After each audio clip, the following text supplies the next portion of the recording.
Shalom Alaikum to all the Barabachs.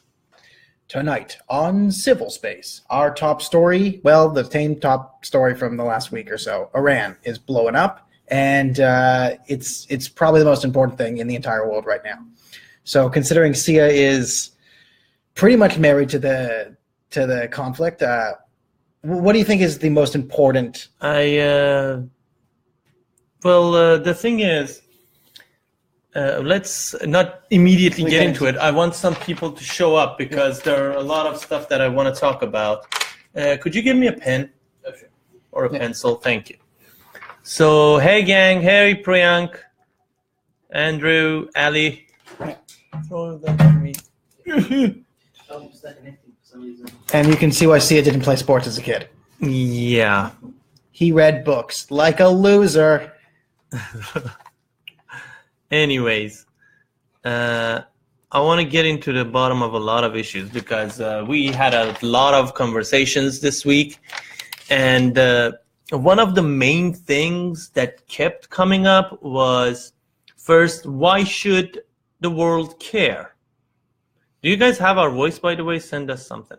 Yeah. One was, why should the world care? The other one was, should they get involved? And the most important one, a lot of people were, for some reason, believe that these demonstrations and these uprisings have something to do with United States and Mossad and CIA and all that stuff. So I just want to mention that we're going to have a new system, by the way. I'll read the comments, and when I'm reading the comments, he's going to talk, okay? We don't want to leave dead air anymore. That's the new method. So let's get into it. Hi, Julianne. Hi, Salman. Hi. So let's get into it. Iran protests still going. Regime has started to crack down. Over 60 cities are now involved, have been involved. From large cities, metropolises like Tehran, to very, very small ones. Some city named Qahtrijan. You know, you're in for trouble when Qahtrijan start. That's the joke we used to make among our friends because nobody knew where Qahtrijan was. It has like 30,000 population, which you'll admit in a country of 80 million, with like 5 cities over 3 million, 30,000 town is a very small town. Yeah. So everybody went on a map because 2 people were killed in Qahtrijan. And everybody was going on the map and saying, where is Qahtrijan? And the real sentiment was, you as a supreme leader, you done fucked up. You done messed up. When people of Qahtrijan are willing to die just to fight you. Okay? People in a small town of 30,000 are willing to die just so you won't be there anymore. Now, let's begin with some news. I want more people to come. So let's begin with some news out of Iran so far. Stuff that we have been able to confirm. Listen, please listen. You will hear a lot of news. A lot of people like me, idiots like me and him, will come and say, at some point, will come and say, yeah, you know what happened in Iran? There are now boiling people alive in the streets, okay? Or people are burning down buildings and police cars and everybody is just rioting and police has to defend itself. You'll hear a lot of crap, okay? Especially from mainstream media and people on basically live streams, Iranians, a lot of them, you will hear some stuff. So here's the stuff that we know. Most of them have been confirmed even by the Islamic Republic, okay, by local authorities. For at least 450 people arrested in Tehran, 138 in Mashhad, 40 in Ardabil, 100 in Isfahan, 50 in Kashan, 100 in Iraq, 20 in Karaj, and from provinces like Khuzestan, Ilam, Lorestan, Fars, and Hamadan, nobody has given any numbers. They have officially refused to mention anything. And we know Lorestan was one of the hotbeds, and Khuzestan. So they have refused to give any information. The other thing is 450 people have been sent to Evin prison in quarantine. Before you get into the Gen Pop or whatever, they keep you in quarantine for a couple of days. Is Evin prison the notorious one? Yeah, Evin is, in my opinion, if you want to name top 10 most horrendous, historically terrifying and atrocious locations, man-built locations on Earth, if one would be like Auschwitz or Dachau, Evin would be in top 10. Okay? Hundreds, at least estimated, over 50,000 people have been executed there. Although it's a prison, it's not a... But, and the stuff that has happened in there is the stuff of real nightmares. So far, that quarantine in Evin prison has a capacity for 180 people. So far, 450 people are in there.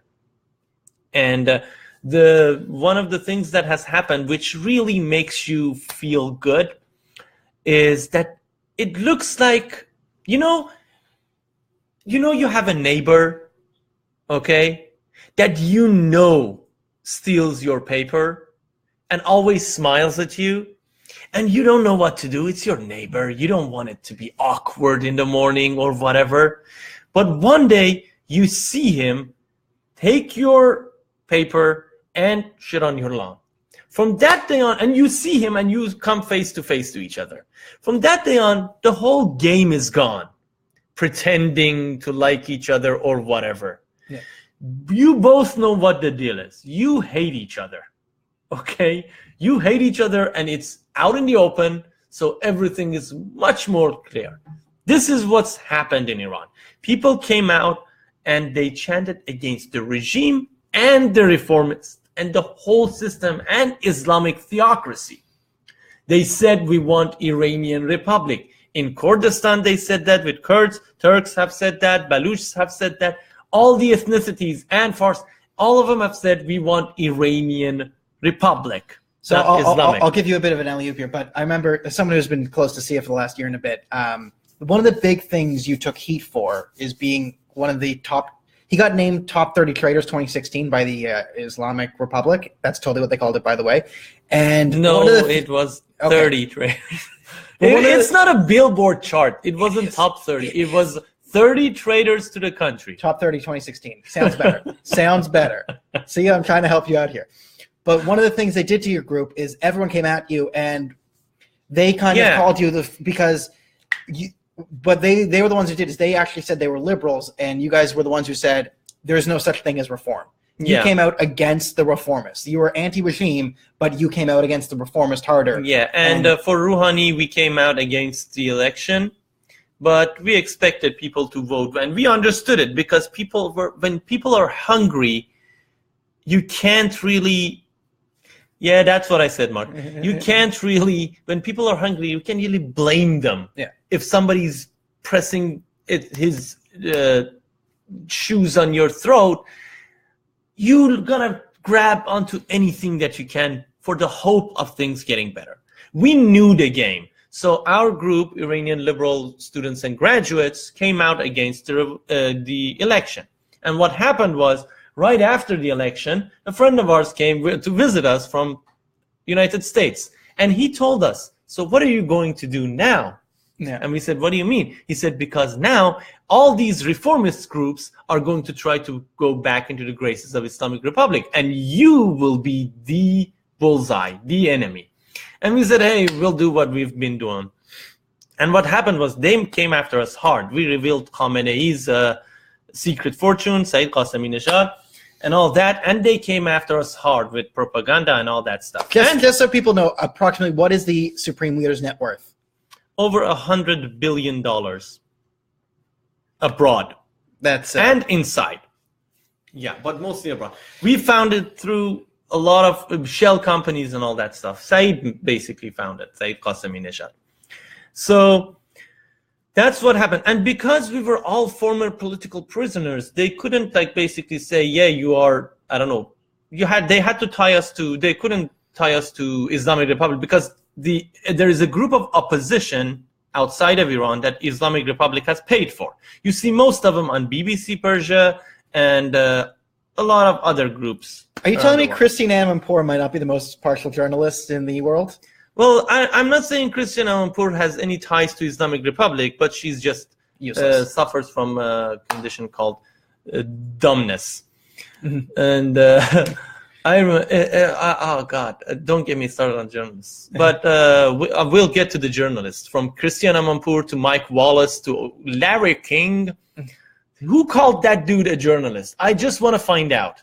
He's not a journalist. He's just an old guy who's a good drinking partner. Mike Wallace was the best one. He went to visit Ahmadinejad in Iran. Okay? This dude was the guy who was running 60 Minutes. He went to visit Ahmadinejad. You have a lot of political prisoners. Nope. No, we don't. Oh, okay. He packed all these questions and just brought out some other ones. So how long is your beard? Like, we were like, what just happened? What just happened? Isn't this the 60 Minutes guy? Christian Amanpour, the same thing. They just asked the questions that all the softballs. Farid Zakaria, oh dear Lord, watch that disgusting interview with Javad Zarif. Okay, in it, Javad Zarif by mistake says, yeah, we support terrorism. By mistake, but he says it. It's so funny. We'll repost that video tomorrow. We posted actually. Can you find it and repost it, Javad Zarif? Oh, goddamn. Due to TP link. Connect to TP link and the password is under the white thing. So, anyways, we'll post it. But what happened was, where was I? You were just journalism sucks, Larry King. They started basically saying, yeah, we were agents of Mossad, we were agents of Saudis, we were agents of Mujahideen for some reason, we were agents of CIA, obviously. Nobody said CISA. By the way, my favorite is being a Mossad agent and an agent of Saudi Arabia at the same time. Yeah, and at the time they were not friends at all. So that was like 4 years ago. So they came after us hard, but we were the ones who said, hey, this regime cannot be reformed because of the constitution it has and because of a character called Supreme Leader, who in the constitution is defined as above the law. Okay? You have Congress. Congress is voted in by the people among the candidates who are approved of by the Guardian Council. And Guardian Council is appointed by the Supreme Leader. Now, even though it has these layers, Congress can pass a law, absolute majority. Okay? Supreme Leader, it's called an executive order, but it's only for the Supreme Leader. He can issue an executive order and that law is nullified completely. It's that stupid, the whole thing. But still, people kept thinking, okay, maybe there will be a divide in top of the basically food chain. Yeah. So at some point. It didn't happen. And people came in the streets and it was that neighbor situation. They just came out and said, one of the main chants was reformists, fundamentalists. Your game, your story is done. Your game is through. Basically, we caught on to it. It's done. It's really mind-blowing if you think about it. People coming in the street, and finally, all these people were fighting over their votes and stuff, and then said, "Hey, done. We are done with you." So that's okay. I'll stop you here, and I'll say that is one of the things that has actually forever changed about this revolution. If it fails to overthrow the regime, the one thing that has changed is this illusion, this carrot-on-a-stick democracy. The illusion is broken in Iran. Now, I'm not sure if it's broken in the CNN newsroom yet or the New York Times editorial board, but the people... Oh, New York Times. You don't get... You just throw in stuff and I will... Well, can I read the failing New York Times? Fake news. New York Times. Find an article. Are you connected? Find an article. New York Times. Iran unity, nationalism. These search words. and post it here, okay? If you want a good laugh, go just read this article, okay? What was it written like 2 months ago? A month ago. Hey, Navid, what's happening? November. Yeah? No, 26th of November, if I'm not mistaken. A month ago. It says, New York Times. It is published by New York Times. It says, Iran finds new unity. What's the name of the article? Can you divided Iran unites against... post it here. Post it in the comments. This long divided Iran finds unity against Trump and Saudis. Basically, the author of New York Times said, what do I hate? Trump and Saudis. So Iranians must hate Trump and Saudis because I am awesome. This is the mentality that is running New York Times, literally. And this guy is a Dutch guy who has made several documentaries on how awesome Iran is. Basically, he went to Iran and hung out with the richest, basically families of billionaires who are all connected to the regime. And he said, no, Iran has a double life. Yeah, in the streets it's like this, but in houses it's not like that. He didn't went to a house that police attacked, and destroyed the party, and people jumped from the windows and got killed, falling in the street. He went to a billionaire's house, and that was awesome. So this is New York Times. That's why you should not trust New York Times. No, the guy in the, yeah. No, dude, come on. The Dutch? Well, to be fair, as Nigel Powers once said, there are only two things in this world I can't stand. People who are intolerant of other people's races, and the Dutch. Okay. Anyways, so that's New York Times for you. Okay, check that. The long divided Iran unites against Trump and Saudis in national fervor. Oh, really? So that's the story. We don't know if this revolt, I'd call it, because it's after it goes over 50 cities, it's a revolt. It's a revolution. It's not some people, okay? Even if it fails, because the regime has shown they can be really hardcore savages. So even if that happens, this cleared a lot of things. One, people are not behind the regime. Those people you see in the streets chanting, "Death to America, death to America," those were us. School students I was about to bring this up. who were grabbed and said, "Hey, school is out today. You're all going to the demonstration. What if we don't? You get a 0 in this course." Okay?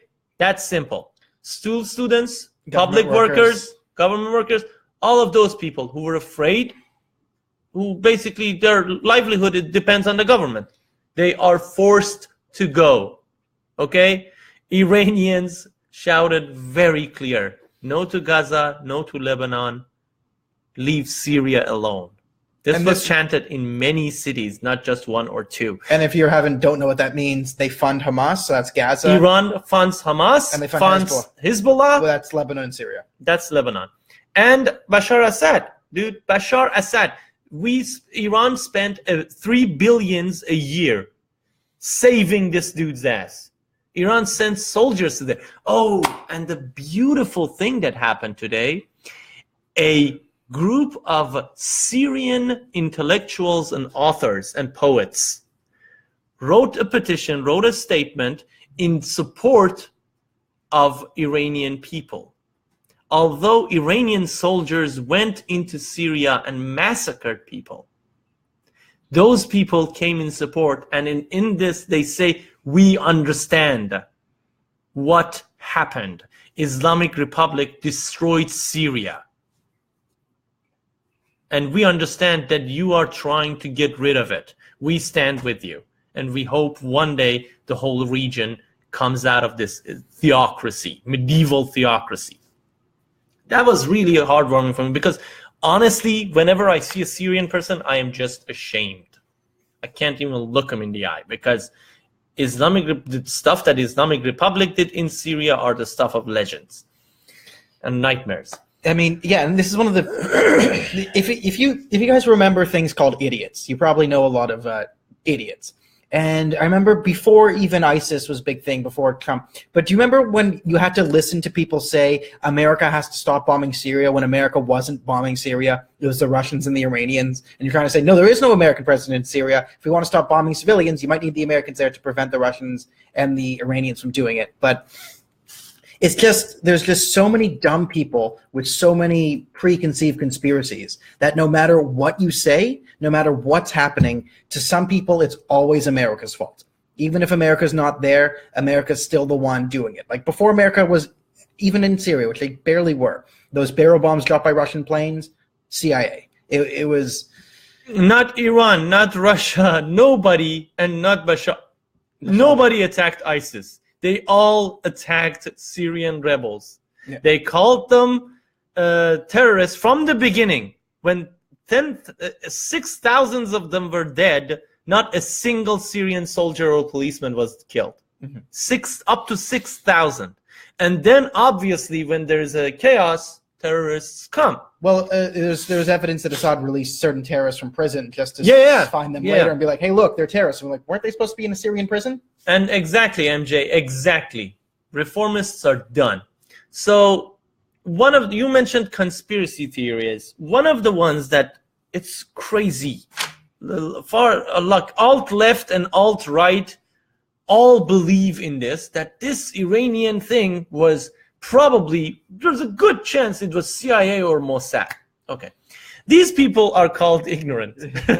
Okay. These are people who don't understand how a totalitarian country works. Okay. A totalitarian country is a very closed down country. Okay. It's not like United States when people just cross the border and everything's fine. Okay. It's like North Korea.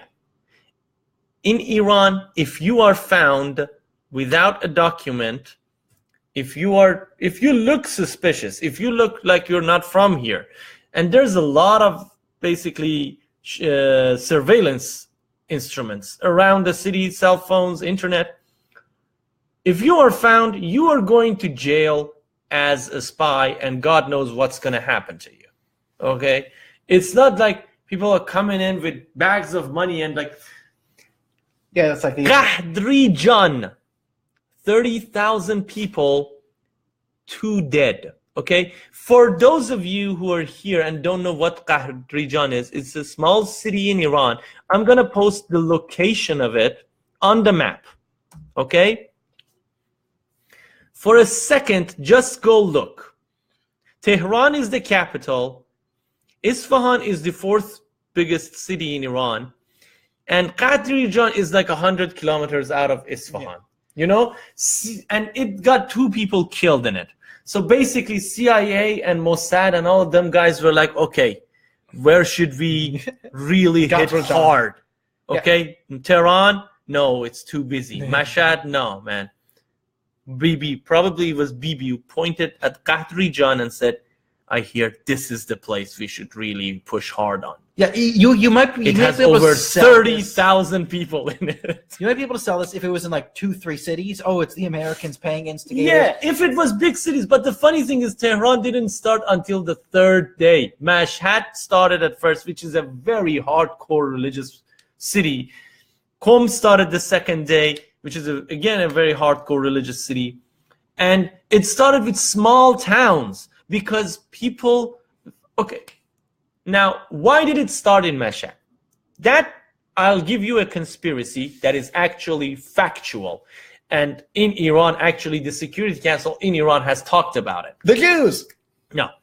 What happened was, there was a, you remember Ahmadinejad, okay? You guys remember Ahmadinejad? We do. This guy was, after he fell out of power, he was basically, nobody wanted to touch him. Okay, he had served his purpose. He had cooties. Yeah, Iran was crushed under sanctions, so they had to bend over for the international community and all that. Although Obama didn't take advantage of it at all. So Ahmadinejad went into a hiding for a while, and then he started being an activist on Facebook and Twitter and all that stuff. So his people started to be like people. And they started basically kind of giving vibes on starting a demonstration in Mashhad, only in Mashhad, against Rouhani government and the prices and the jobs. Okay? Jobs. If you look at the videos in Mashhad, there are a few of those. Death to Rouhani at first. Gotta have death to someone. And a couple of like economic slogans and chants. Second half, the same day, basically 2 hours later, what happened was, because it was kind of a planned thing, police obviously wouldn't get involved.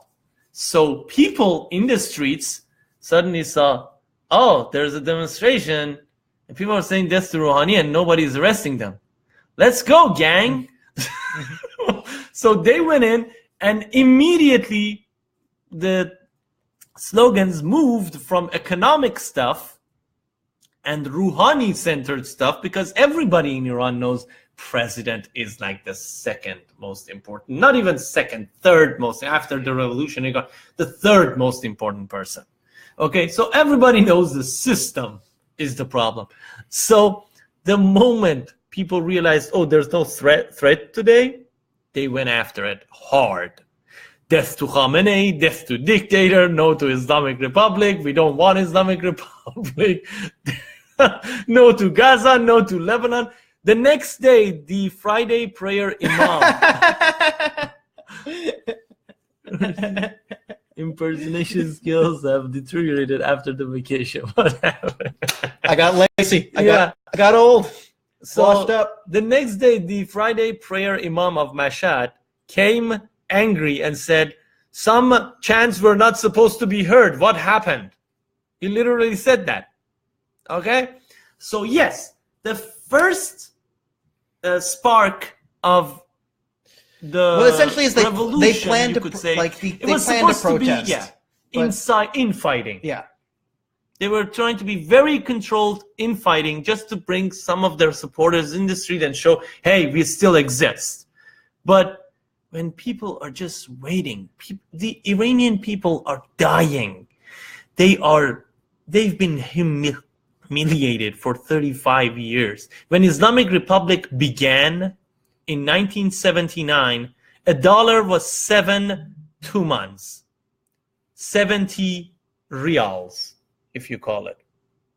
2 months, let's go with. You know how much $1 is now today? Over 3.5, around 4,000 2 months.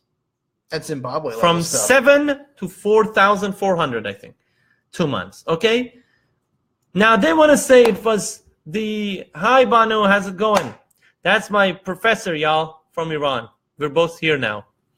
So, anyways, what happened was, Iran was sanctioned and stuff, but there was a lot of people who just started robbing people, and a lot of new mouths to feed. Every Shiite terrorist group around the world was supported, not just terrorists, from Nicaragua to Venezuela to everybody Argentina. Who hated America got something from Iran. Turkey, for his role in playing a mediator between Iran and Europe, Turkey got a 18-wheeler of gold. That was the first news of the day in Turkey. An 18-wheeler of gold found in Turkey.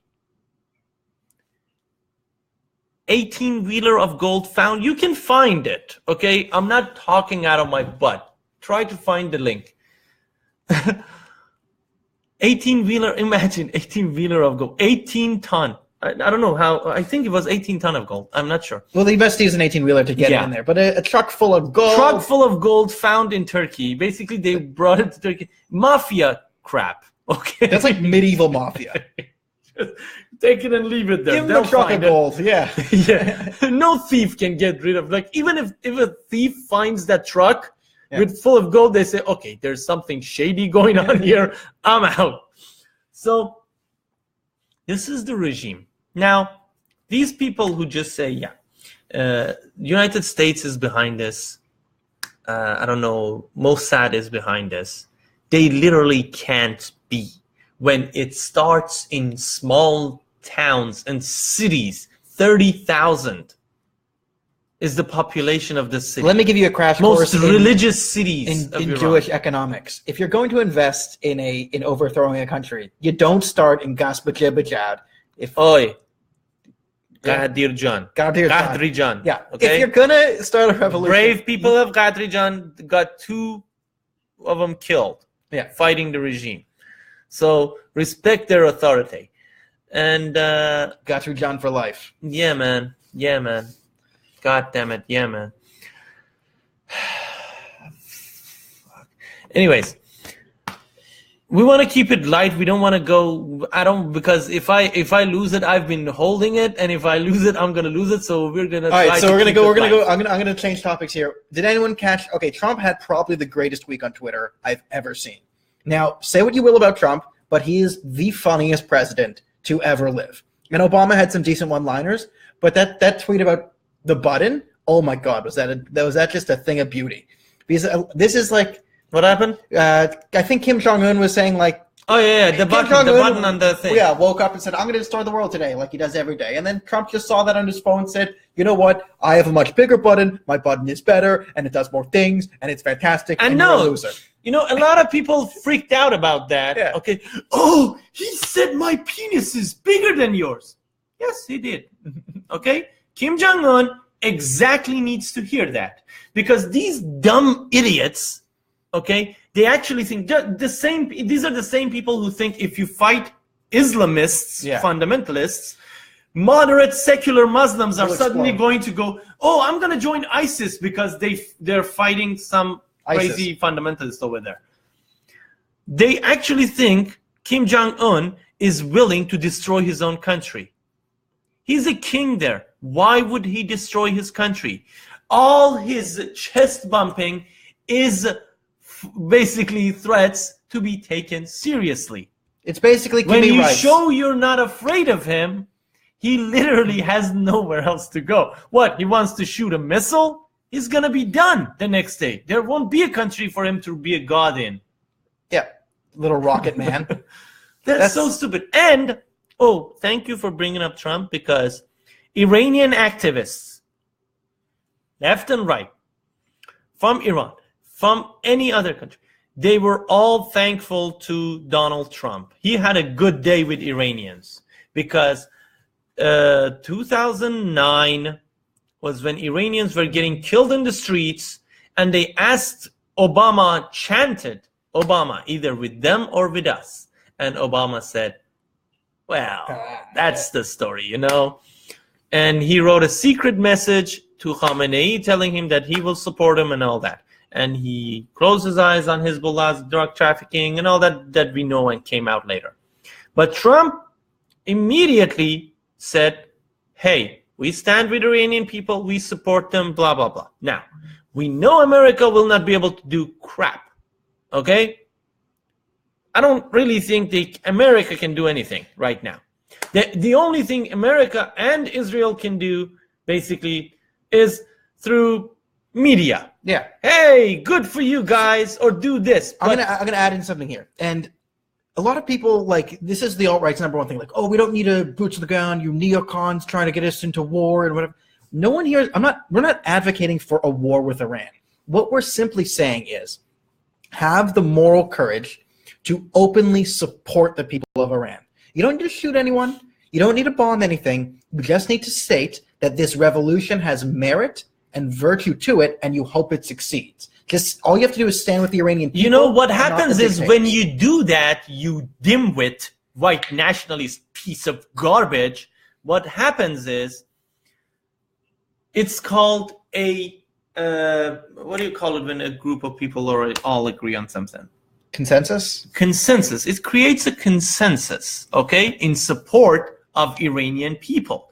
And the regime in Iran realizes, oh, the whole world is now sensitive to this issue, and I can't just take out the machine guns and massacre them, because it might lead to bad things for me, really bad things for like me. they might get sanctioned, Yes. right? If you openly support the Iranian people, hardcore sanctions, maybe Khamenei would be announced as a war criminal and all that stuff. So that's what it means. Moral stance matters. Moral support matters. To Iranians in Iran matters when they get shot at and get back home and realize, oh, the world is behind us. That fucking matters, you piece of garbage. yeah, and that's why Trump You don't want boots on the ground. You jackass, unaware of fucking geopolitics. You can't conquer Iran. Iran has a mass of almost two times. I'm sorry, I got really angry, but Iran has a mass of 1.5 times Ontario. and with 80 million people. 80 million people in it. You cannot conquer Iran with any army. You dumbwit. The only thing you can do is help Iranian people through sanctions and moral support and propaganda and getting them information through internet, filters, proxies, and all that stuff, which channels like Twitter and stuff making it harder and harder for Iranians inside Iran to access. Okay? We don't want our tax dollars. Okay, so I have a thing. There's another thing There's we want another to get thing to. I want to get to. This is a quick little my personal thing. One of the things that I think would be very important to help this revolution, and I'm dead serious about this. We need to form a coalition. I'm going to try and start this, but we need to get Donald Trump to give Rouhani and the Supreme Leader nicknames, silly nicknames. I'm suggesting little puppet man. This is serious shit. Please, guys. And the Supreme First of all, we're going to take a few seconds to thank all of you for being here. Please invite your friends, because what we're about to tell you, we want to start a campaign thing. Okay, we want to make this happen. Please invite as many of your friends as you can. Take a few moments, just invite them. Let's hang out. Let's do something that would really have an impact. I swear to you, it will have an impact. Okay, invite your friends, take a few seconds and bring them in. Let's really get into it. Let's do something that would be useful. Let's kick and this it Ayatollah's really ass. doesn't cost you anything, won't cost you a dime of tax dollars, won't cost a soldier's life, won't cost anything. It will be symbolic but effective. Okay, so go ahead. So I think, okay, if you watch our video in the end, the Supreme Leader, or the Ayatollah, he derives his authority from, we'll say, God, right? He says, I am the divine thing, I am number one, he has absolute authority. Now, there's also a president that is like the figurehead that they put out the international stage. I'm from like, people. We are the democracy from the people. So the Now, figurehead- Iranian people gave him both middle fingers. Now, what we need for Trump to do is give him a good nickname. like Little Rocket Man level nickname. Whatever Whatever okay? it is. Turban face. I don't know. I'm suggesting for Rouhani, it's something like Puppet Boy or Puppet Dictator or Little Puppet Dictator. No. You're not at Trump level, so don't I'm not a Trump. suggest I'm just stuff. I'm just. You suggesting. can't suggest like 3-syllable stuff for a nickname, dude. This is why I'm putting Trump on it. This Okay. is why I'm. So, anyways, that if we hashtag stuff and ask Trump to do this, this could be good, because this will break them, especially in Iran, because people will start using that shit, and it will have a devastating effect. Because once you make fun of the god, right? Once you can laugh at him, When it's done. people will realize that, oh, these are now international jokes, these guys, it will be awesome. But anyways, that was just a fun thing we thought that might be helpful to a degree. Not really, but it's good. Anyways, now the other fallacy that I really want to get into, and I got into it before, but I'm going to again try to drive it home, try to make it as much understandable and clear as possible. It's the Iraq, Syria, Libya fallacy. Okay? That if Islamic Republic goes away, how can you be sure it's not going to become like Iraq, Syria, or Libya? Okay. First of all, let's separate Libya, because Libya lived in dark ages, basically. It was a very tribal country with no real infrastructure, and basically the biggest tribe ruled it. Yeah. And the guy didn't even create bureaucracy in that country. So it's Just a very Gaddafi all day. Gaddafi. very primitive style of governing. That's a different condition altogether. You see, they have now slavery. Okay, even in Syria, you won't have slavery. Well, even more slavery. No, ISIS. no. In Syria, Syrian people. I'm not talking about ISIS. ISIS excluded. Yeah. ISIS is not the people I know. of every day. I know, but Okay, people technically. Yeah, there's a level that people have passed now. So Iraq and Syria are both results of Iranian intervention. Both countries know it. Both people of it know it. Their governments know it. Iran basically founded the current prime minister's political party in Iraq, and Bashar Assad, on top of getting free oil from Iran, was basically paid billions of dollars just to remain and not to be overthrown in that country. So, oh yeah, okay, we'll get to Ayatollah's support of BLM. God damn it. BJ likes my idea. Hey, I mean, what's happening? I mean, Riahi, a former group mate of mine.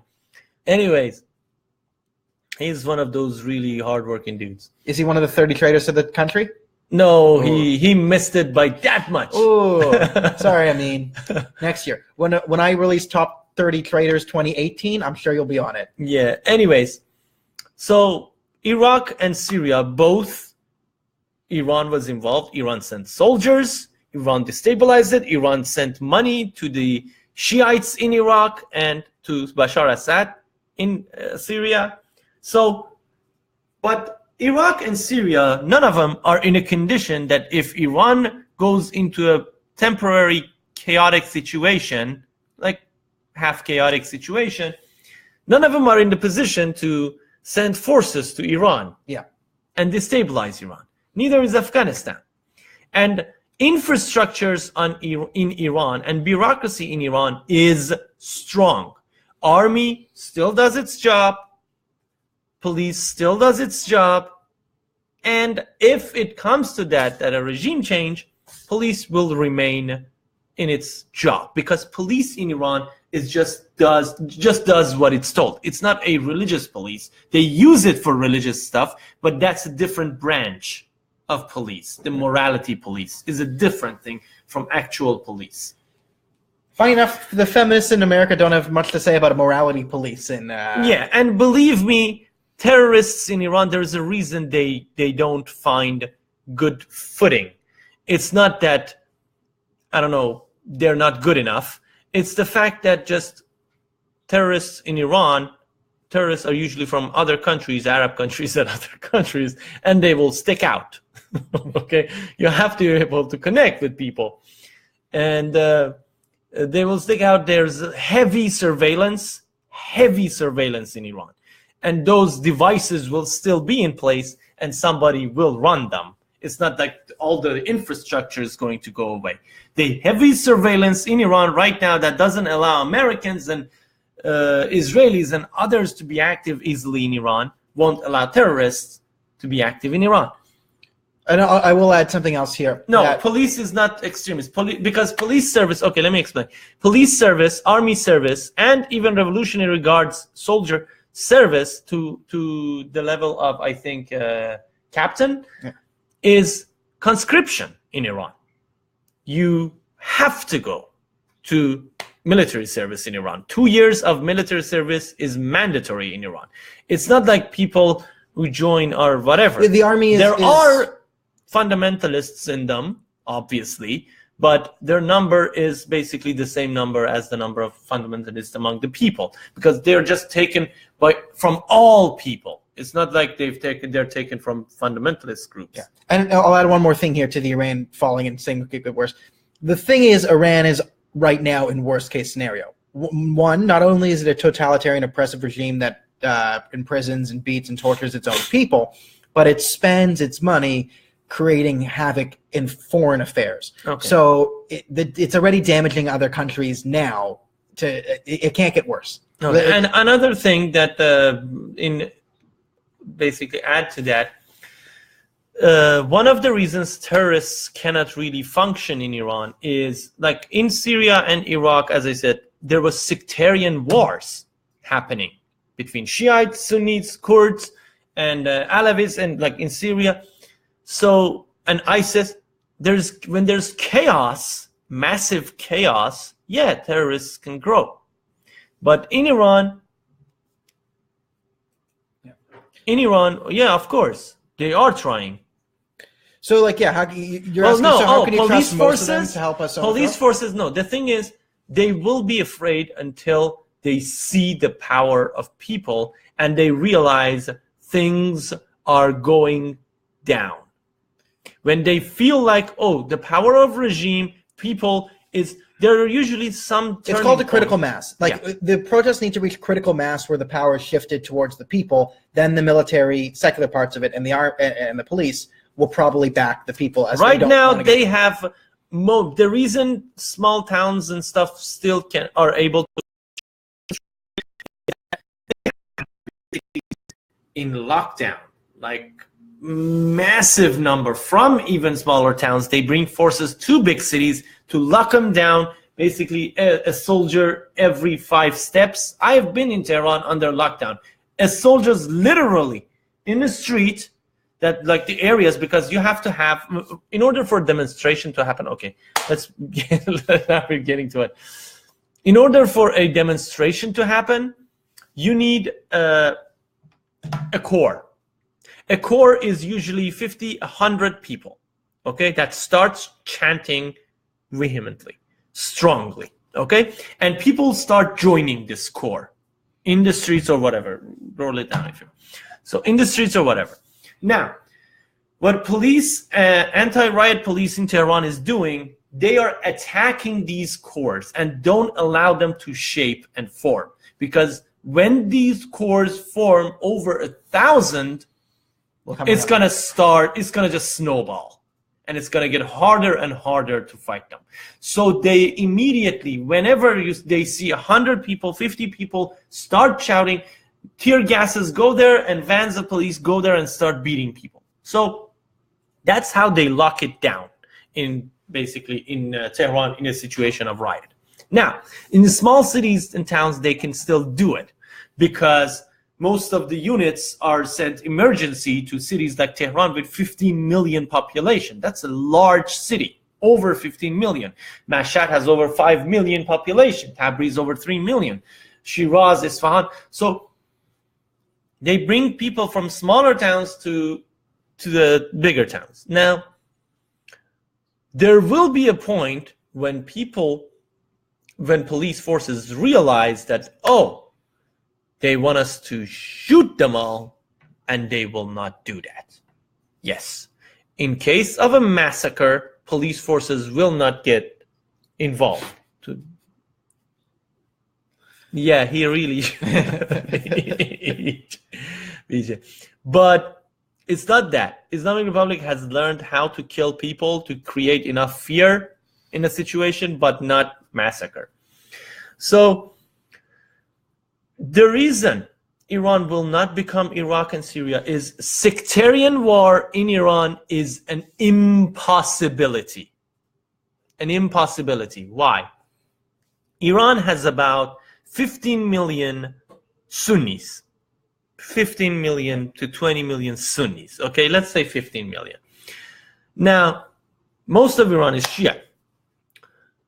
Kurds are Sunnis, Turkmens are Sunnis, and Baluchs are Sunnis. 10 to 15 million. Now, there has never been an ethnic or religious war in Iran among tribes. Yes, there has been some ethnic tribes for like tribes would fight each other and big tribes would fight each other, but that was just for territory and stuff.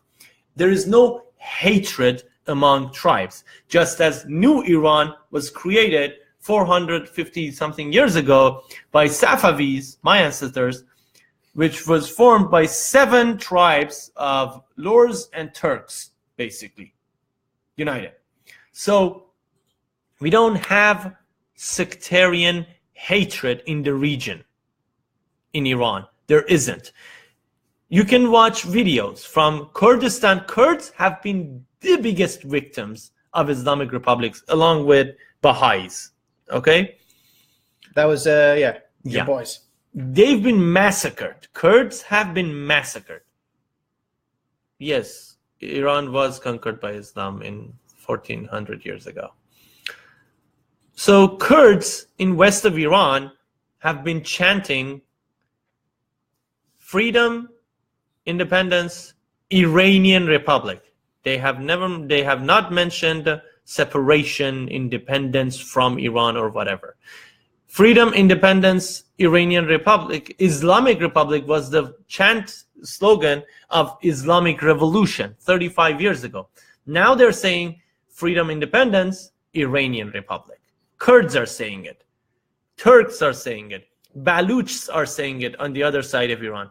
Turkmens are saying it. Farsis are saying it. So there is Iran, whether you know it or not, unlike Iraq and Syria that were drawn on a map by the British Empire, Iran has a strong sense of nationality and nationalism. Kurds and Arabs and Turks and Turkmens and Baluchs in Iran consider themselves Iranian. A majority of them consider themselves Iranians. So they will not just start massacring each other like Yugoslavia, because they didn't come together by force. They've been there through history. They've been living there for 2,000-3,000 years. They've already worked out their differences. Yeah, they worked out their differences hundreds and hundreds of years ago, okay? So that's why Iran will not turn into a sectarian nightmare, war nightmare. And the other thing was, in the most of these countries that you see turn to crap is a secular dictator overthrown by Islamic fundamentalists. In Iran, it's the exact opposite. Islamic fundamentalism overthrew the secular dictator 35 years ago. Iran was a bit ahead of the region. 35 years ago this happened. 39, wasn't it? It was 1979. Yeah. 38 years ago. 38. Wow, I'm getting old, man. Anyways, so that's what happened 38 years ago in Iran. So now people have tasted Islamic fundamentalism and they realized, you know what, man? Nah, it's not fun. We don't like it. We remember the previous regime's time when everything was free. Everything, all social freedoms were available. Not everything was free. Not Bernie Sanders land. No. Social freedom up to here. Iranians had every social freedom. You had gay marriage, I heard, even. But no, I don't think we had gay marriage. I don't think there was gay marriage in 1979. No, there was a story of it, I heard. I'm sorry. But there were discos. There were gays in the movies. I have seen Iranian movies. No, but there were gays hanging from cranes in 1978. No, they were in the movies. Yeah, openly. There was a gay showman in Iran, very famous one, that Islamic Republic killed actually in Europe years later. Anyways, social freedoms, all of them Iranians had. Equal rights, men and women had it. The only right they didn't have was political. Political rights. Politically, Iran was not free. Now they don't have any rights. Okay? And people say, hey, we remember those times. That was fun. Yeah. Let's go back to those. We don't want this. And a lot of them have chanted actually in support of the former regime, basically the Shah's regime. Yeah. It's been crazy. Yeah, before the patriarchy. Yeah. So I think that's been a good almost hour on Iran, the history. So do you want to do some like Sia grew up in Iran. Sia went to prison in Iran. Sia's been lashed and lashed. So if you want to ask any questions, anything about Iranian politics or how the regime works, because we did a video on that. This would be a good time to just, if you want, what do you guys want to know about Iran from a Iranian? Pardon? I was trying to read. What did you say? I'm asking people to just to ask you questions. Oh, What is it like? If they want to know anything about, what's the best thing to eat in an Iranian prison? What's worst holiday? Reach out to Infowars Alex Jones. What do you mean by worst holiday pitch ever? I guess that's what Iranian. the hell are you doing to your face? I don't know. I'm trying to I have no idea what BJ means here by worst holiday pitch. Like I have no idea either. What do you mean, BJ? So, anyways, you talk about that. Keep Obama and Clinton's out of the area. Well, of course, that's Hillary is. God bless them. Hillary talked to the reformists and said, "Yeah, the reformists asked us not to get involved, so we didn't because they know better. See, because they're stealing the oil." And told us, hey, don't get involved in Iran. And we said, hey, Tanya, I see you, and don't get involved. And they said, okay, we're not going to get involved. Kill them. MJ saying, yeah, so there are gatherings of support. This is another thing you could do. There's going to be a rally for us in Toronto. There is a rally it's Saturday on 6th and 7th of July now. January. Okay, I wish it was July. January on Melasman Square. We're going to post the rally on the page if you can find it. I don't know if you can find it or not. But there's a rally from 2 to 3 on January 6th in Melasman Square. Please join us if you want to show support. So what's this with the Ayatollah and BLM? This is standard Soviet Union tactics. Is the Soviet Union tried to... You have problem, we have problem.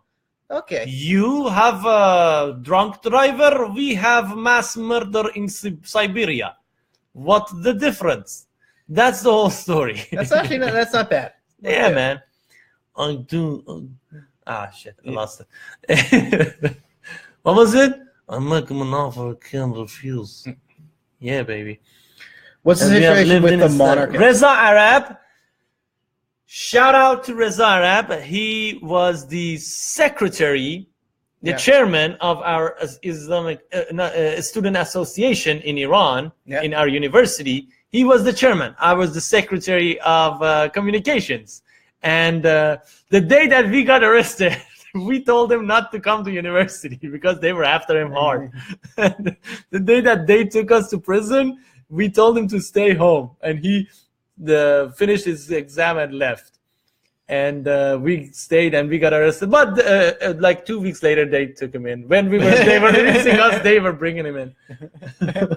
We had lived in Islamic State for 4 decades. The world has long been overdue for a sensitivity surgery. Yeah. We've been sick, mate. We have accepted the cancer. Yeah, brother. That's the exact thing that I'm trying to convey here. Iranians, you don't understand living under a theocracy, how it feels like, especially Islamic theocracy, fundamentalist Islamic theocracy, okay? I was lashed when I was 19. Okay, I'm going to tell this story now. Anyways, I've never told this on Civil Space, but I'm going to say it anyway. I'll probably say it one more time later on in another video, but hey. So I was lashed when I was 19 for walking in the street with a girl. I was arrested. I spent the night in jail, and I was lashed the next day. Quick question, was she cute? Was she, scale of 1 to 10, the girl? She... I don't, dude, it wasn't even my girlfriend. That's the part I never told anybody, but it wasn't even my girlfriend, man. It was my friend's girlfriend's sister. And we were waiting for them.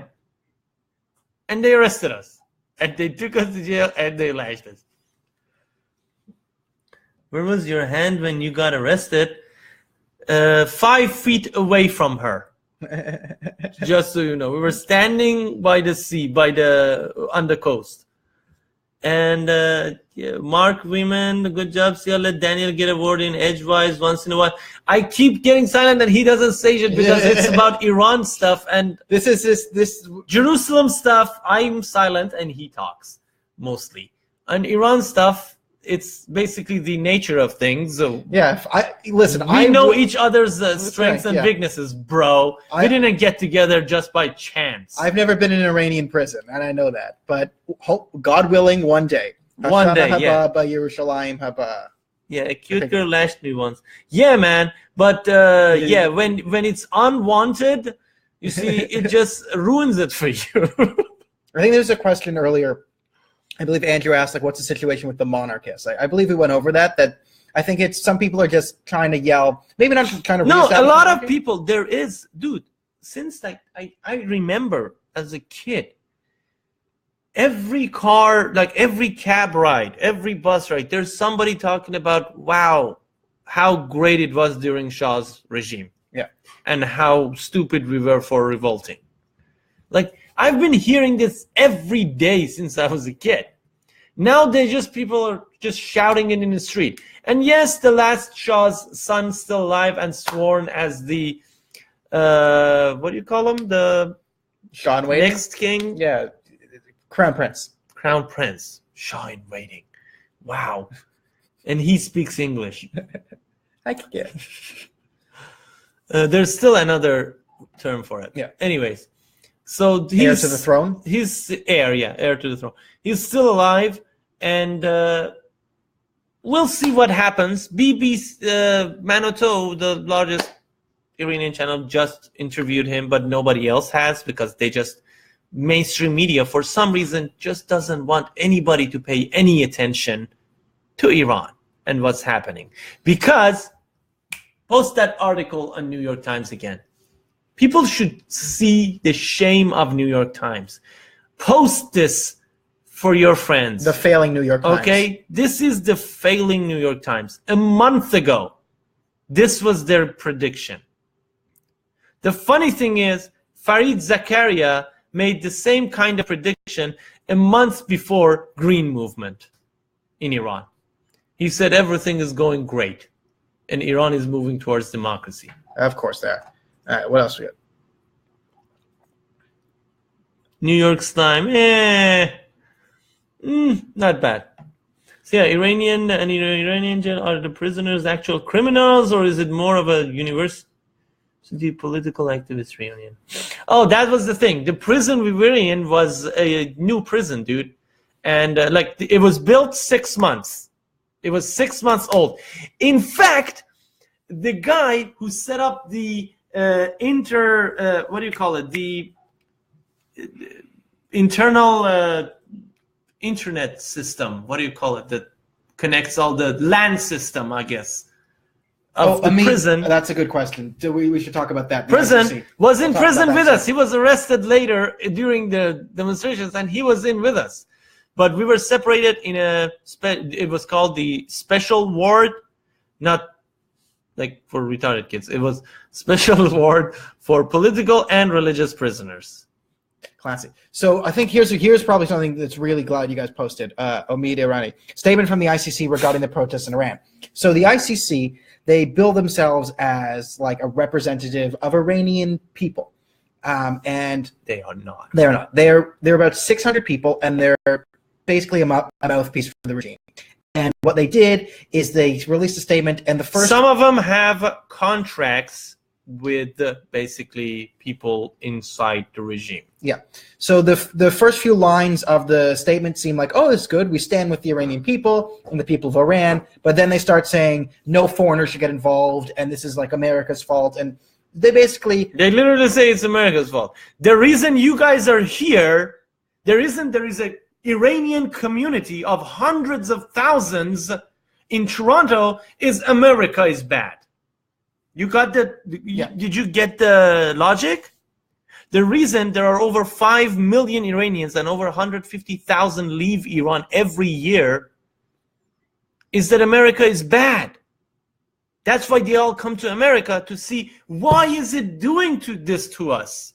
Why is America doing this to Iran? That's why they all come to America, just to find out the answer to that question. So I can give you some inside information sarcastic. on them. I actually went to the last ICC meeting in Toronto to kind of see what it was like. And first of all, so they're clearly regime supporters, and everyone got up there, and most people were speaking Farsi. So only one guy spoke English because I didn't understand most of it. But it's important to know every woman in that place, none of them wore hijabs. So no hijabs, which is already interesting. They're supporting a regime that they're all capitalizing on the freedoms. No, they're not supporting the regime. But okay, they're just saying people should take their grievances to the elected government that they all escaped from, and none of them want to live under. Yeah.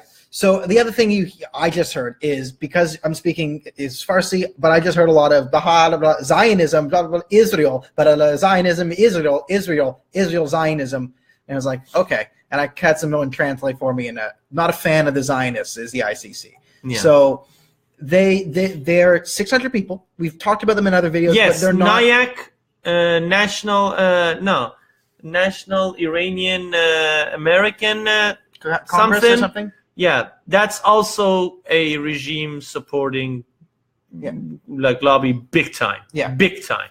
Trita Parsi, that CNN loves to bring on every once in a while, and Jon Stewart loves to bring on. He is a lobbyist for Iran, for not directly for Islamic Republic, okay, for legal reasons.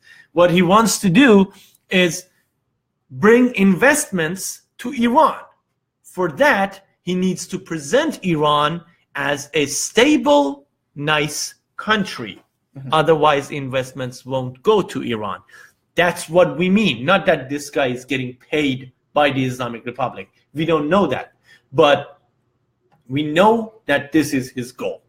NIAC, ICC, these are all basically against Iranian people. Now, there's another dude, Majid Johari. Okay, Jowhari, Majid Johari. He's an Iranian MP, and that's like a congressman for Canadians, to translate for Americans there. Yeah, he's a member of parliament. Yeah. Okay, for Americans, I'm sorry. And he's Iranian Canadian. He's here, and he said Iranians should basically ask for their demands from their elected government. The elected government that they're in the streets saying death to. Oh, can I stop you right here? Can anyone name me a democratic country with a position called supreme leader? Has that ever happened? Is there a country that has an actual democracy where one of the positions is supreme leader? North Korea, brother. So the Democratic Republic of North Korea. Beware the Zionist feminist nexus. So actually, never mind. What is it? Let's see. Stay on the page. Okay. It says, hey, Khamenei, that IR, blah, blah, blah. Close it. And says, please work out these between you. Okay. I meant MJ's comment. Yeah. Okay. NEG is connected with terrorists. We don't know that, BJ. We don't know that for sure. We can't make those kinds of claims for a reason. And do you want good relations with Israel? Of course. Yeah. Oh, that's a very good question, Trixie. That's an excellent question. If you want to find out an Iranian is an Islamist or a regime supporter, ask him that question. Ask him, do you want to be friends with Israel? Yeah. And Zionists? Oh, mention Zionists. That's a very good trick. Ask him, how do you feel about Zionists? Who buy into this propaganda. Zionism, the definition means what the hell believing that the state of Israel should exist. What are you talking about? Nothing. I don't want to even mention it because there could be problems. Go down. Let me see what else. Is that fine? Yeah. That Israel and when I'm talking to you, read this stuff. Yeah, so okay. Yeah. Israel and Zionism are Achilles' heel of Iranian fundamentalist regime supporters, okay? Even if they look like clean-shaven and bow tie and a hot chick on each arms, what's the ask them, how do you feel about Israelis? And they're start going to, these Jews, what's his name? And Judes and whatever. What's the clean-cut guy who's now on BBC? Used to be Al Jazeera. Mehdi Hassan or something? No, that's not. Oh, yeah, Mehdi Hassan, I think. Mehdi Hassan? Mehdi Hassan. That dude is the greatest, most powerful fundamentalist in the media. Okay? Literally, the most powerful fundamentalist in the media. That guy is pure evil. Mehdi Hassan, find a link to this crazy stupid face. bastard. And he's a clean-shaven and the worst is you read these people's Wikipedia page and it calls him like an advocate for the Jewish people on his Wikipedia page, and then he'll be like, Zionism is cancer. Yeah, and Robert, Kyrgyzstan is not a republic, okay? Kyrgyzstan is built on dreams. Israeli Chai, I don't know. Mark Bar, dictator, Mark Bar Khamenei, yes. Death to dictator, damned with Khamenei, down with Rouhani, down with... Okay. Ben, the last two were not chanted in Iran. There is not one single video that says Iranians chanted against Muhammad or Ali. Okay, that has nothing to do with Islamic Republic. Okay, they don't. They actually chanted. They said, "Hey, you made Islam a stepping stone." Their chants was, take Islam out of politics. No to Islamic Republic, yes to Iranian Republic. Okay? They want secularism. And going after a religion, I don't get it. If you beat the crap out of a religion, it goes away. It goes down. Just like every other crazy religion. Or I'll make a point here with the going totally anti-Muslim on everything. Like, think of it for everyone who supports Israel. One of the things we hate the most is when the Palestinians say, you need to talk with us in peace, and their counter-proposal to us saying, how about we have a peaceful two-state solution? They say, how about you don't even exist? Right? You can't negotiate with people who say you shouldn't even exist.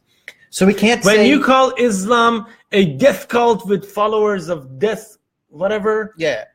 Yeah, when you say Islam isn't a religion, right, you do the Palestinian thing, where you just set a non-negotiation principle. Yeah, I know a Muslim, I know many of my friends in Iran were Muslims. They considered themselves Muslims, and their level of Islam was they would not drink alcohol on the night that Ali was killed or Muhammad was killed. That was their level of Islam. Okay, out of respect, I'm not gonna get crazy drunk tonight. Okay, that was their level of Islam, and they consider themselves a Muslim. They believe Muhammad is the prophet of God and Allah is the God, but there's one God. But that's it. That's it. Just like Christians who believe, Jesus was basically do this when they're afraid. Yeah. It's exactly like Christians who just do this when they're afraid. They don't go to church or nothing. There are a lot of those Muslims in Iran. A lot of them. So it makes no sense to go after Muhammad for a lot of them. Yeah. Robert's saying I have major issues. They want to unite the country. Yeah, so Robert's saying I have a major issue with misogynistic Sharia law. See, that's a complaint. So you can say this one the thing secularism, to say, yeah. So one thing to say death to Islam, Islam isn't a religion. That's no one's going to listen to you. But if you say in Sharia law, it says women are half the legal testament of the man, or half the inheritance, and they don't count. You say in testimony and inheritance, they are half, and they are considered. Men are considered their guardians. To criticize that is very productive. No. You can just say, "Hey, Sharia law, take it out."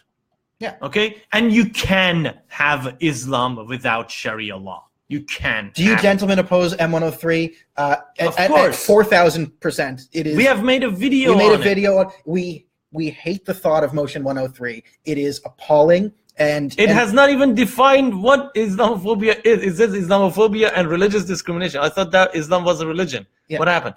Yeah. So, are they saying Islam is a death cult or whatever? Like, what do you mean? Yeah. So, and it doesn't mention. Okay, what happens if a Sunni insults a Shia? Yeah. Or vice versa. So they're both Muslims. So what are you going to do? So that's the thing. But the idea of just calling 1.5 billion people a death cult, it serves no purpose. I'm not saying Islam is the great thing or whatever. I don't care. as long as it's not in politics, as long as you punch, you have to punch. You really have to punch. You can't appease it. When a religion is on its high, you have to stand against it. If you punch it in hard enough to kick the Sharia out of it, okay, it's going to be a religion like everyone else. I know hundreds of Iranians myself who were just Muslims in the name. That, yeah, Muhammad is prophet. Don't say bad things about Muhammad. That was the whole thing of their religion. Now you want to, this dude is with you 99.9% of the road. You want to kick this guy out of your team because he just wants to not drink alcohol on the night Muhammad died. You really are that bitter and small. You want to do this? Do it. Then you're going to lose. Today, I do believe we're on the same page, my brother. God, yeah, ISIS threatened to attack Today, Hamas. ISIS threatened to attack. Yeah, they did. Because apparently they expected Hamas to launch a nuclear missile after the Jerusalem statement, and they didn't. So ISIS is very angry. And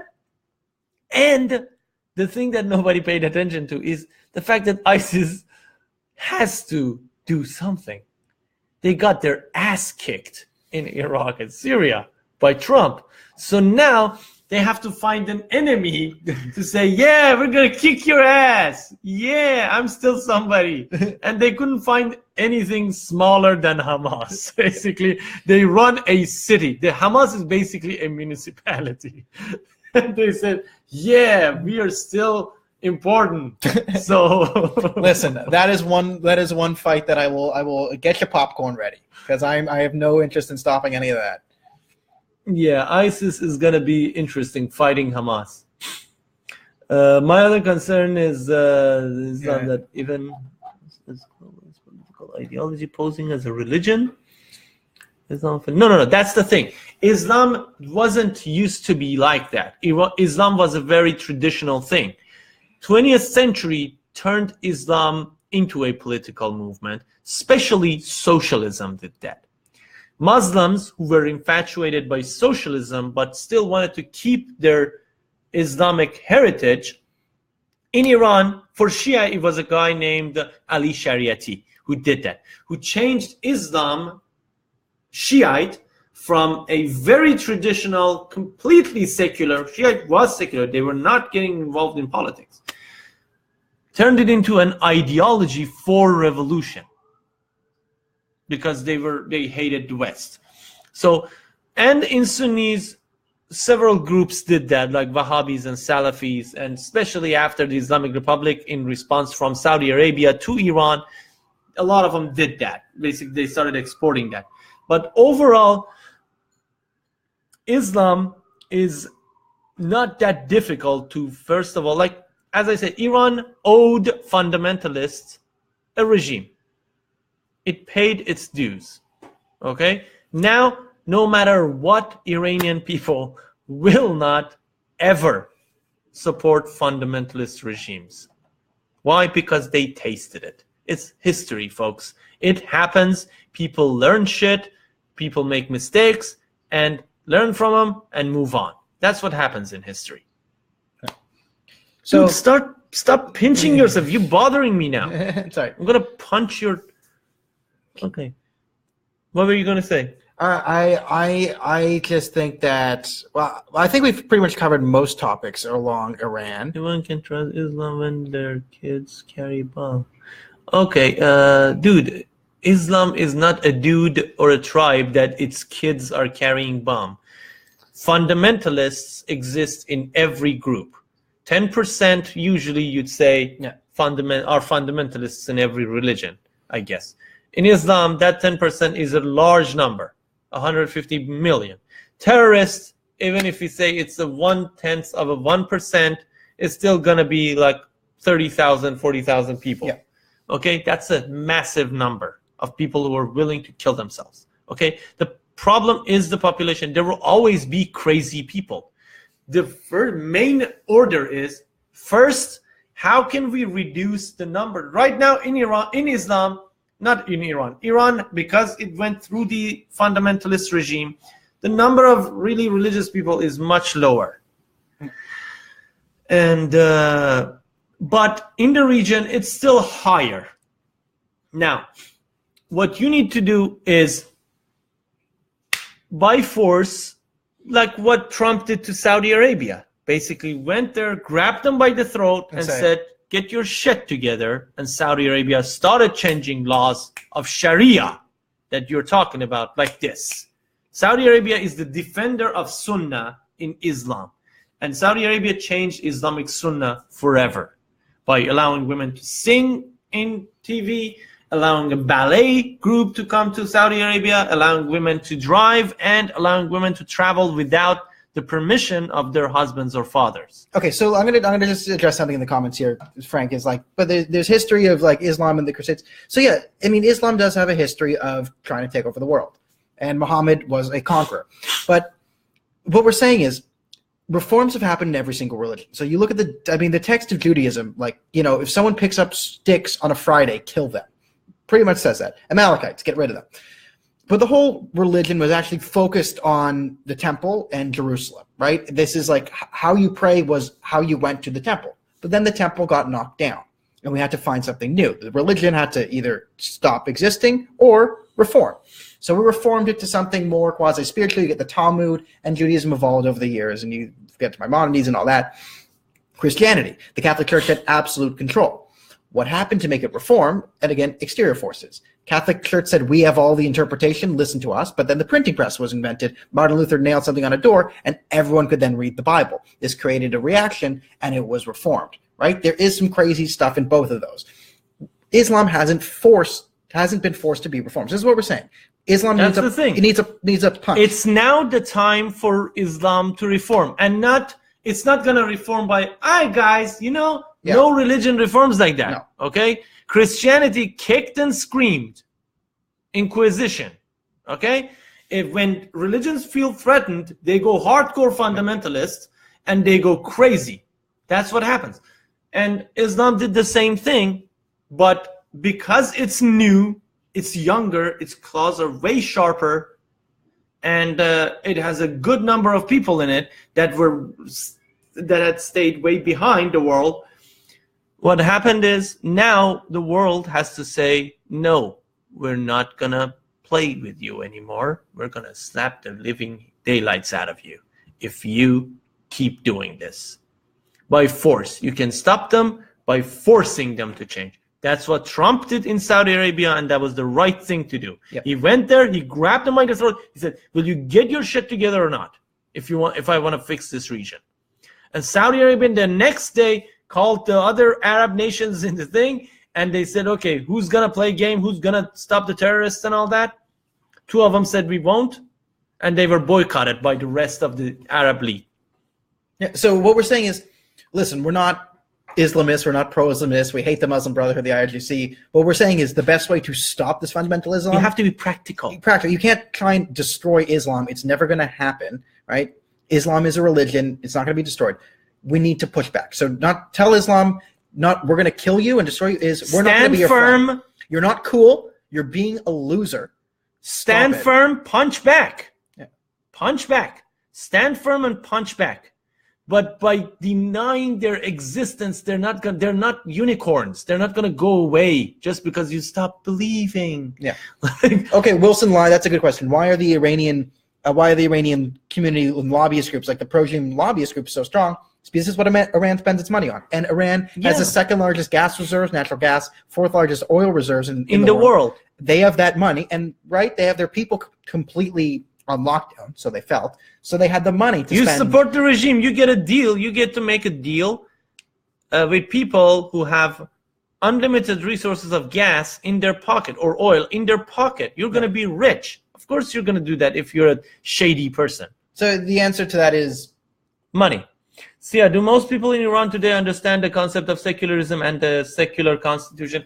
Well, in big cities, everybody understands that. Everybody separating them.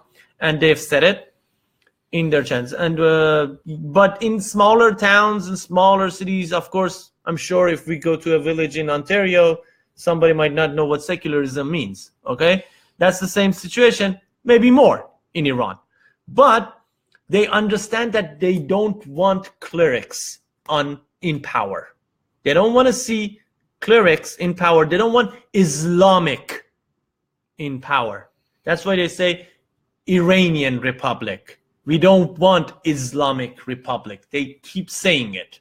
How they can't say we don't want Islam because Islam is their religion.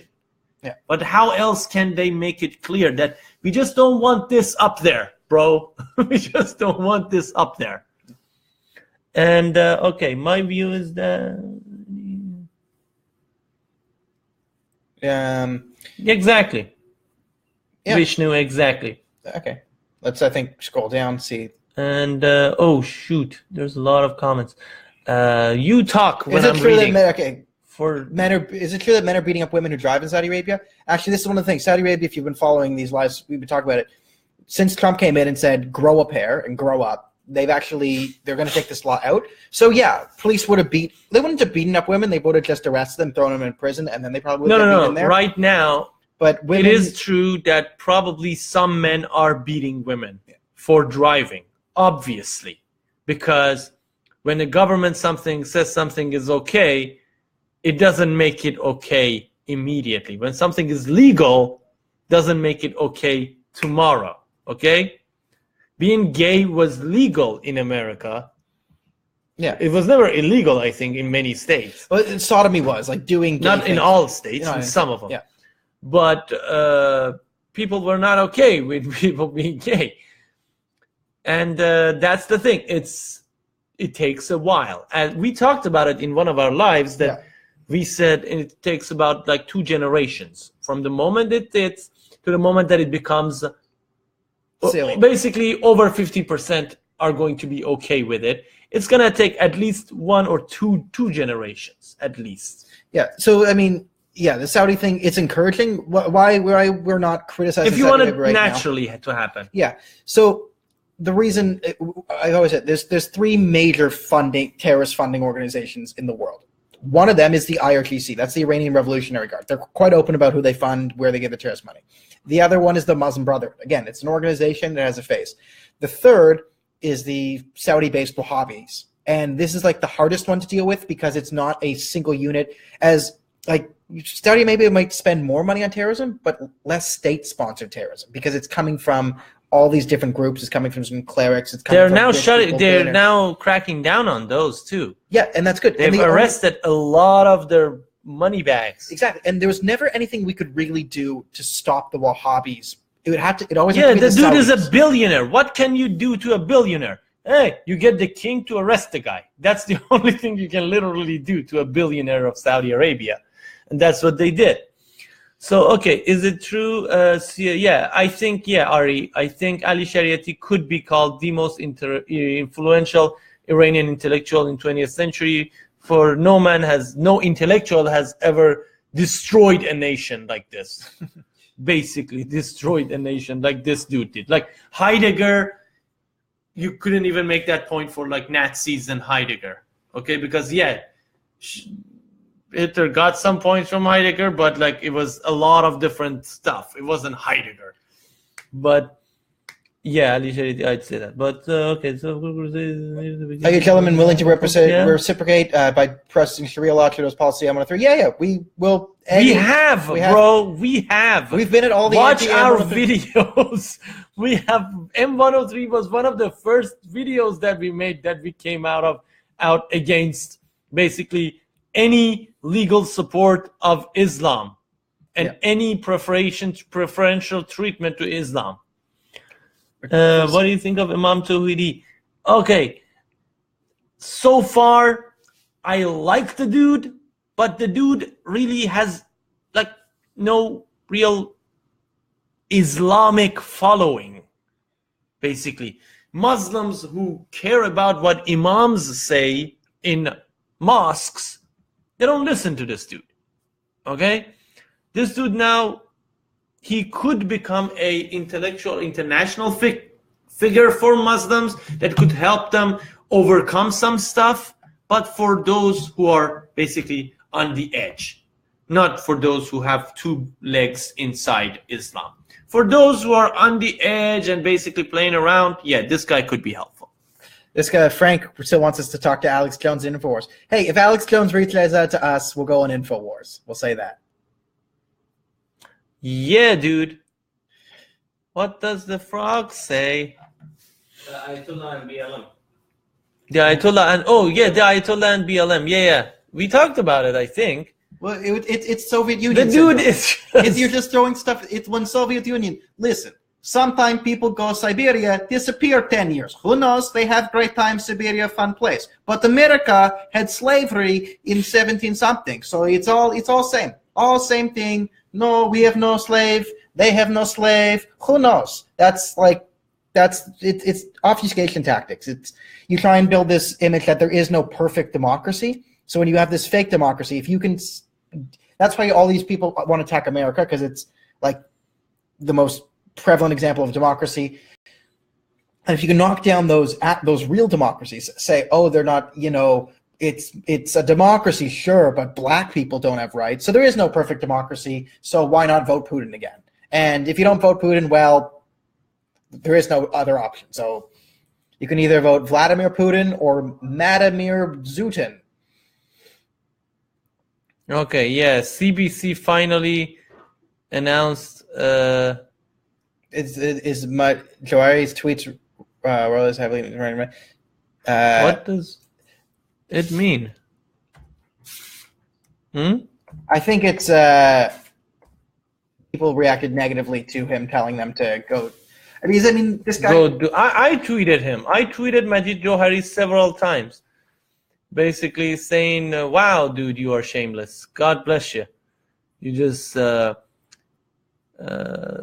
He really overshadowed my intent. He says using the use of elected government in tweet overshadowed my intent. My intent was to gargle the testicles of the supreme leader, but instead I just mentioned the elected government, and that was a mistake. And he apologizes, and derka. Anyway. Barakallah. Yeah, Imam Tawhidi. Sherpa. So yeah, that's Imam Tawhidi. Oh, by the way, if a nice story, that's what I'm talking about, fear going away. In Tehran, a lot of the families of those who were arrested have gone to Evin and waited at the door to basically know if their loved ones are there or whatever, because they don't announce, they don't inform you. So they were waiting there at the door, and so they come out and say, hey, go home. And they say, no, we're here to find out. And they say, if you don't go away, we're going to arrest all of you. And they say, all right, we're here to see our family, so take us. And then they just leave them alone.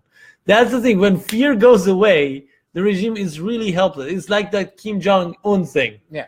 And you say, yeah, go ahead, bro. I have a bigger one. He goes, okay. And the amazing thing is, so CNN is now think that the world could come to an end because North Korea has nukes. But if you had followed geopolitics for a long time, North Korean rhetoric has tamped down under the Trump administration. American rhetoric is up, North Korean rhetoric is down. I don't know. I don't think Alex Jones would be interested in hearing from us. And I don't know what the deal with that is, brother. But thank you. And thank you so much. Thank you, MJ, for liking Russian impersonation. This accent is very, very, very fun. Everyone like Russia. Everyone have fun with this accent. It reminds people of happy times, like the time my mom ate potato. Hi, Mike. Thank you for joining us. And BLM is the largest racist organization in all American history. I don't know if it's the largest. Like the KKK had more members at a time. I think probably KKK had bigger numbers, could pull bigger numbers. But yeah, it's still a racist organization. Yeah, we agree on that. Yeah, if you say the same things as the KKK, you're not any better than the KKK. Dude, MJ, I can't stand him talk the whole show like this, okay? He can do it the sometimes. Abdul accent. We can Imam Tawhidi, Johanna, we talked about Imam Tawhidi. What I said Sufi, was, what is wrong with this accent? He can help with those Muslims who are basically have half foot out the door already, who are kind of doubtful about all the fundamentalist stuff. Okay? They're not believers anymore, really. They just need a nudge. He can help with those. He can speak their language. Just like Majid Nawaz can speak those people's language. People who have the doubts, who have heavy doubts, and are now just looking for a door to get out of that box. Majid Nawaz, Imam Tawhidi, those people can help those people. But overall, not really. To the Muslim population, which is still precious and important. And we did talk about Islamic reform. There's this BS notion of we have to let the moderate Muslims reform Islam. Like, no, the pressure for reform will come from the outside. So it's not like we have nothing to do. If you want to reform Islam, there's nothing you can do. Just find a Muslim and make him do it. That you can do that, but it's what we do. Roberts, don't shitpost here, brother. Like, people have the same rights as everybody else. Please don't do that to us. No, I think he was just saying lol as to what we said about Russia. I think that was in response to what we said. Oh, okay. Right? He's not saying black people don't have rights or shouldn't have them. Okay. What he said. Yeah. Okay, I'm sorry. I caught that. I just got scared, man. I just got scared. I'm talking about Iran stuff, and suddenly I was Trump supporters. We are not Trump supporters. We're not anybody's supporters, but I approve of what Trump has done so far. I will say I support what he has done so far. As I say, yes, he's a jackass, but everything's fine. And proved he's and not so much he proved he's better than Hillary, but Hillary since the election has really gone out of her way to prove that she would have been a much worse president. And you see, BJ, I come from somewhere that I learned over time that you can't be anybody's supporter. Okay, you can't support their position. For example, I'll never take a photo with Jordan Peterson. Okay, I like the guy a lot. I love his opinions and point of views. I disagree with him on some stuff regarding religion, but I love how he articulates his points, and at least I can basically respect that.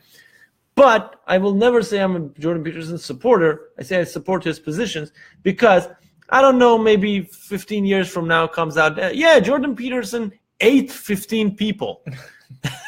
And I have this photo with him like this. I don't want to have it. So I'm not going to say I'm a supporter. I just say I support this position and that position. Support for Iran. Where were you, Johanna? All right, and start the clock again. The first hour and 15 minutes of this video was support for Iran. Please watch it, and thank you for coming, Joanna. Is there such a thing as a moderate? Yes. If you watch it again, I promise you'll see that we've covered that as well. Please watch it and follow. And not any Islamists deny the bombing or there is hearing this or gone out publicly on it.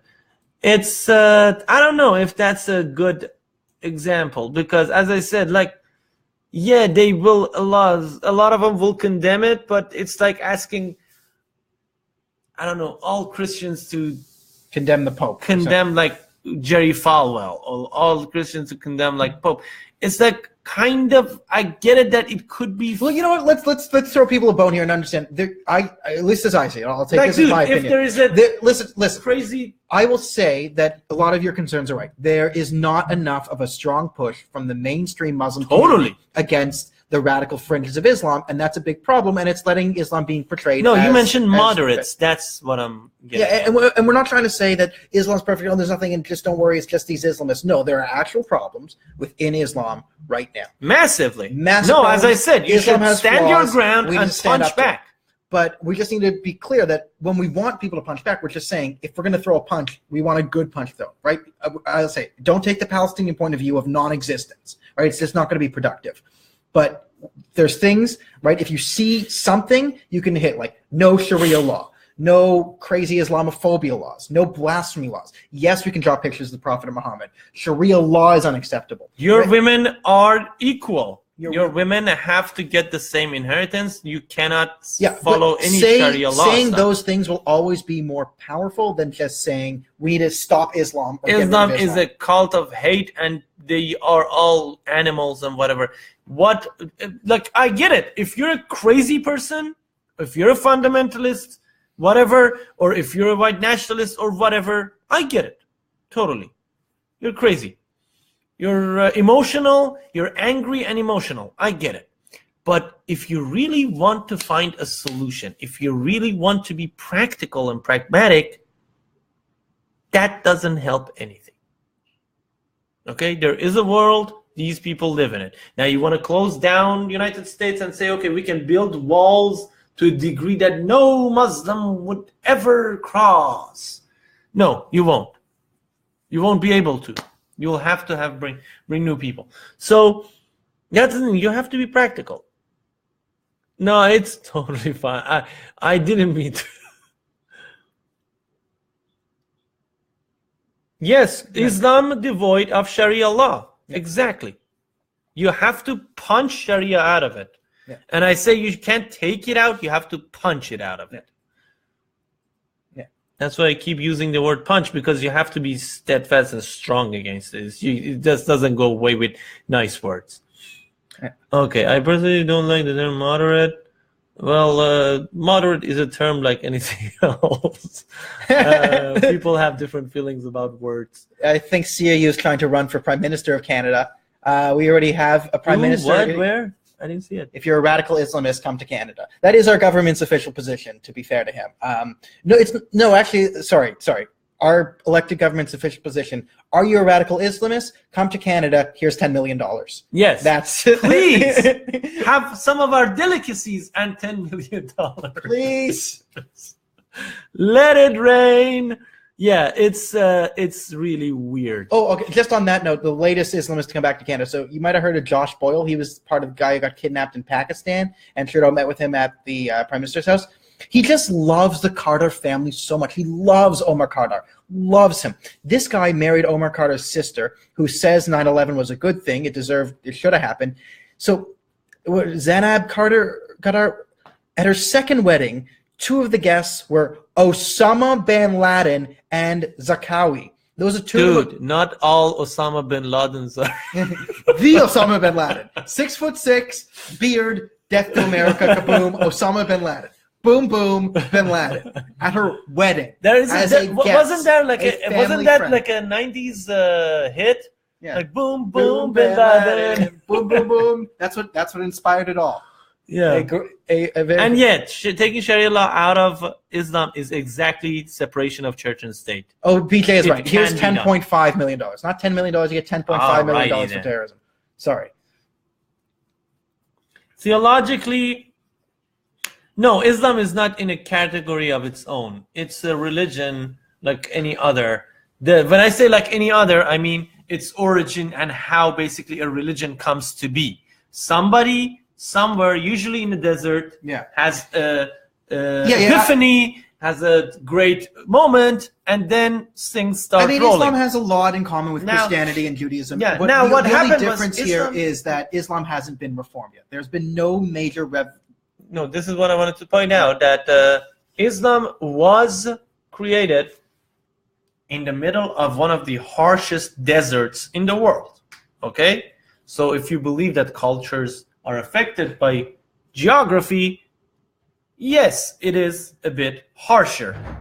But as Daniel explained, Judaism also has a lot of scary stuff in it.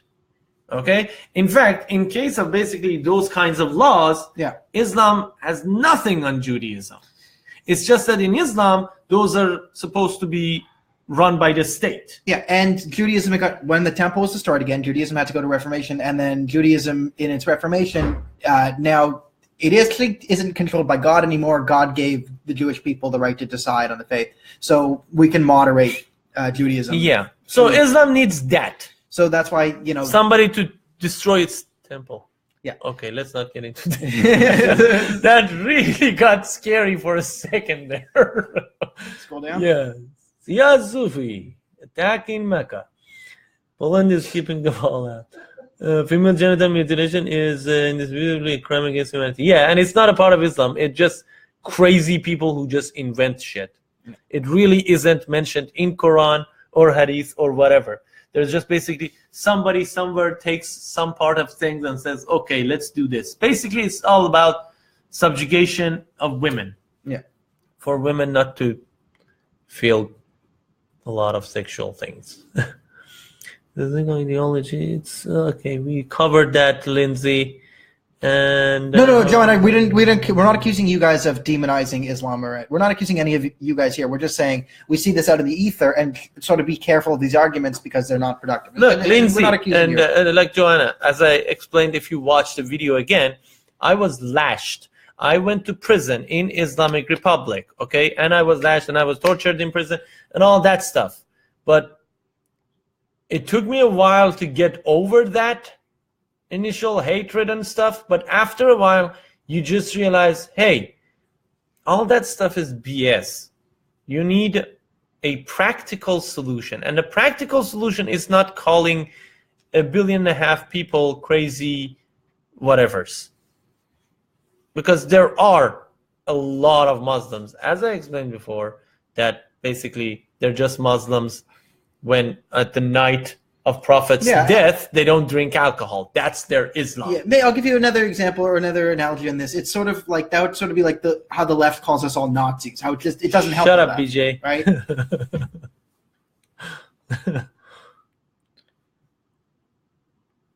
Compact relative to other religions.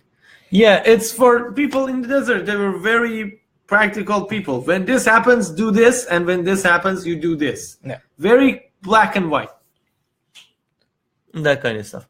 Okay, guys, we're actually 1 hour for. I just want to thank you guys again. We could go on if you want, but want to thank you again for hanging out with us. Please follow our videos and check out, put a like on our page, and we have put up our link to Patreon here as well. But please follow us, invite your friends to do our live. We have a live every Thursday night. Please join us. We get talking and we get to every issue that we can. And if you really want the Iranian revolution to happen, what we do have is a good video to share. Oh, Josh Eisen just showed up. Hey, Josh. Hey, Josh Eisen. I will say the best video of ours to share right now, we do one called the Islamic Republic for Dummies. It's just a straight breakdown of how the Islamic Republic works, why it's unreformable, how it exposes how it's a fake democracy. So that's probably one you should check out. That's a good one. If you just want people to know, that video, it's Islamic Republic, basically for dummies. It's a good one. We explained in it how the whole system works and why it cannot be reformed. So, thank you guys again for joining us. If you check out some of our videos, I suggest Hamas, Hezbollah, and Hamas. Iran for Dummies and Jerusalem are my top favorite ones. Watch them. If you like them, go help us out on Patreon. We want to make better videos and awesome. We have Muhammad the intern here all 1 hour and 45 minutes. He's been putting up links here. Muhammad the intern, blessed be upon him and his family. And again, we have to remind you guys, do not draw a picture of the intern Muhammad. Please you are don't. not allowed. Okay? Okay, it's not cool.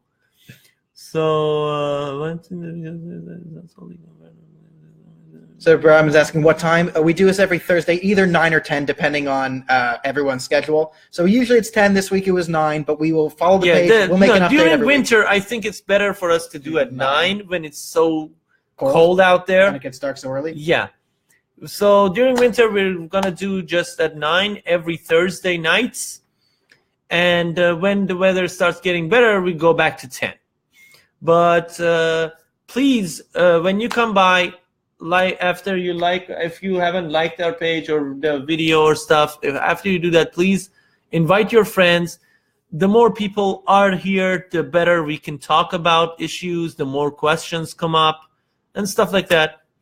And if you want to stop Trudeau's agenda in Canada, we need a strong conservative media, which is what we're trying to build. Yeah. So help us on Patreon if you can. If you want to really have a strong voice against all this crazy stuff, we're trying. Okay? And Josh Eisen is also one of the dudes who will be joining us soon. Very soon. All right. So, guys, thank you so much for everything Priyank, this week. Shout out to Priyank from SSFSUWXY. What is Student to Support of Free Speech, York University. Student for Support of Free Speech in York University. He's also First an guest awesome host of friend. Civil Space. First guest host of Civil Space. And Tanya, intern Mohammed, BJ for hanging out all this time. Frank, it was nice talking to you for the first time. Hope Frank, to see you around Johanna, again. thank you for coming. We hope to see you again and talk openly in a civil way about these things. It's awesome. And SSFSAYU. It just rolls in your tongue, doesn't it? SSFSYU. Yeah. Anyways, thank you guys. Have a great night and something. Death to somebody.